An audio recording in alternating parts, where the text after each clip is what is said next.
ഞാനൊന്ന് കൊറിയർ മേടിക്കാൻ പോവുക. അത് പറയാനാ വന്നത്. ഞാൻ നിങ്ങൾക്ക് ഇവിടുത്തെ ഒരു കാര്യം കാണിച്ചു തരാം. ഇത് ഞങ്ങൾ പീരുമേട് പഞ്ചായത്താണ്. ഓക്കെ, ഇപ്പോൾ തിരഞ്ഞെടുപ്പൊക്കെ വരികയല്ലേ. അപ്പം ഞങ്ങളിത് വാടകയ്ക്ക് താമസിക്കുകയാണ്. വന്നിട്ട് ഒരു വർഷമായിട്ടേ ഉള്ളൂ. അപ്പം ഞങ്ങൾ താമസിക്കുന്ന ഏരിയ ഞാൻ കാണിച്ചു തരാം. ഓക്കെ, അപ്പം അതിൻ്റെ കാര്യം ഞാൻ പറയാം.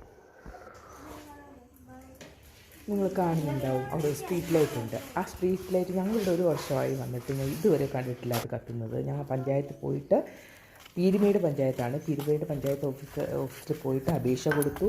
അവിടുത്തെ മെമ്പർ സാബു എന്ന് പറഞ്ഞ പുള്ളീനെ വിളിച്ച് പറഞ്ഞു.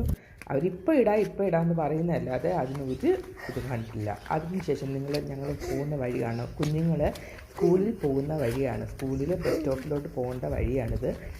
എന്തുമാത്രം മോശപ്പെട്ട, ഇതിനകത്ത് ഒരു ഓട്ടോ 2 പ്രാവശ്യം വന്നു കഴിഞ്ഞാൽ പിന്നെ ആ ഓട്ടോയുടെ പണി കഴിഞ്ഞു. നമ്മളുടെ വണ്ടികളൊക്കെ എടുത്തിട്ട് കഴിഞ്ഞാൽ 3-ാമത്തെ ദിവസം വണ്ടി വർക്ക്ഷോപ്പിൽ കയറും. അത്ര മോശം വഴിയാണ്. നമുക്ക് കുഞ്ഞുങ്ങളൊക്കെ ഇതൊപ്പം നടന്ന രാവിലെയും വൈകുന്നേരവും സ്കൂളിൽ ബസ്സിൽ പോകുന്നതും വരുന്നതും ഒക്കെ എന്തുമാത്രം ബുദ്ധിമുട്ടാണ്. ഇതും നമ്മളും ഇവിടെ താമസിക്കുന്നത് മനുഷ്യർ തന്നെയാണ്. സിറ്റിയിലുള്ളവർക്ക് മാത്രം ജീവിച്ചാൽ മതിയോ?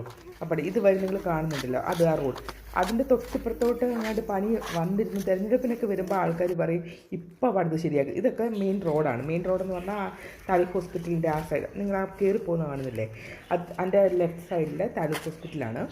ഓക്കെ, ഇത് ഭയങ്കര കയറ്റമാണ്. അതിപ്പോൾ ഒന്നും ചെയ്യാൻ പറ്റത്തില്ല. പക്ഷേ അത് നല്ല റോഡല്ലേ. അതിന് തൊട്ടടുത്ത് ആ ഒരു ലെഫ്റ്റ് കിടക്കുന്ന ഒരു കുറച്ച് സ്ഥലം പോലും അവർക്ക് താറിടാൻ പറ്റില്ല. എത്ര 4 വർഷങ്ങളായിട്ട് എനിക്ക് തോന്നുന്നു ഇവിടെ താമസിക്കുന്നവരോട് ചോദിക്കുമ്പോൾ അറിയുന്നത്. അവർ പോയി കംപ്ലയിൻറ്റ് കൊടുത്ത് പറഞ്ഞു. ഓരോ തിരഞ്ഞെടുപ്പ് വരുമ്പോൾ ഓരോ ആൾക്കാരും വന്ന് വാഗ്ദാനം കൊടുക്കും, ഇപ്പോൾ അത് ശരിയാക്കുമെന്ന്. ഇത് പീരുമേട് ടൗണല്ല, താലൂക്ക് ഹോസ്പിറ്റലിൻ്റെ തിരിച്ച് ഞാൻ പോകുന്ന വഴിയാണ്. കയറി പോകുന്ന വഴി മുടക്കണം, അതാ താലൂക്ക് ഹോസ്പിറ്റൽ. ഇത്രയും തൊട്ടടുത്ത് കിടക്കുന്ന ഇത്രയും വഴി, ഇത്രയും കുഞ്ഞുങ്ങൾ താമസിക്കുന്ന, പെൺകുട്ടികൾ താമസിക്കുന്ന സ്ഥലമാണ് കൂടുതലും. ഇവിടെ പെൺകുഞ്ഞുങ്ങളാണ് താമസിക്കുന്നത്. 15 വയസ്സിന് താഴെയുള്ള പിള്ളേരാണ് താമസിക്കുന്നത്. അവർക്ക് ഒരു നല്ലൊരു റോഡ് അറ്റ്ലീസ്റ്റ് ഇത്രയും പഞ്ചായത്തുകാർ വിചാരിച്ചാലും തൊട്ടവിടം വരെ പണി ചെയ്തിട്ട് അവർ ഈ റോഡ് എന്തോ അവർ റീസൺ പറയുന്നത് എനിക്കറിയത്തില്ല. പ്രൈവറ്റ് റോഡാണോ? ഈ പ്രൈവറ്റ് റോഡ് എങ്ങനെയാണ് ആവുന്നത്? അവിടം വരെ പഞ്ചായത്ത് റോഡ്. ഇത് പ്രൈവറ്റുകാരുടെ ഒന്നും അല്ലത്. എനിക്കറിയത്തില്ല സത്യം പറഞ്ഞാൽ. പീരുമേട് പഞ്ചായത്ത് ഇതിനെപ്പറ്റി അറിയാവുന്നവരാരെങ്കിലും ഉണ്ടെങ്കിൽ ഒന്ന് ഹെൽപ്പ് ചെയ്യുക. ഞങ്ങൾ ഭയങ്കര ബുദ്ധിമുട്ടിലാണ് സത്യം. അതുകൊണ്ടാണേ